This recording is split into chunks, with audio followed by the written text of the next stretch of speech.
Kabisa kabisa. Wewe huoni engineer ana kazi nyepesi? Engineer anatuburuza tu kwa sababu yeye anakuwa anafanya yeye na wale kamati yake watu wachache. Kaweka mambo ya kina Alikamwe, kawaweka kwenye mambo ya habari, kachukua watu wa ujumbe wa kamati ya utendaji akiwa na Arafat, wanafanya kazi zao vizuri. Yanga wanakubaliana sera. That's why wanakwenda. Sisi kila mtu anataka awe na nguvu kumuonyesha mwingine kama mimi ninapaa kwenye Simba. Hatuwezi kwenda hivyo.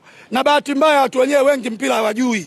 Lakini tu kwa sababu mpira kasi siasa, mtu yoyote ambaye ana madaraka anaweza kuwepo, that's fine, na tukatai. Lakini ifikie sehemu sasa wao wasiwe wanataka kuona watu wote wabaya wao ndio wazuri. Itakuwaje toka enzi ya Nuhu mpaka leo viongozi wao wengine hamna? Wako watu wanaotaka kuingia kwenye Simba, lakini kwa sababu yao wanakaa pembeni na matokeo yake Simba tunashindwa kufanya vizuri. Kasim Deuji si yule ndo alifanya mambo makubwa kwenye Simba, kakaa pembeni na wao wakae pembeni. Itakuwaje Kasimu ambaye alikuwa na meno mpaka sasa kawa kibogoyo katoka kwenye Simba, lakini wao wanashindwa kutoka? Watoke watupishe, wakae watu wengine tushangilie kama wengine wote tunashangilia. Simba si ya mtu mmoja.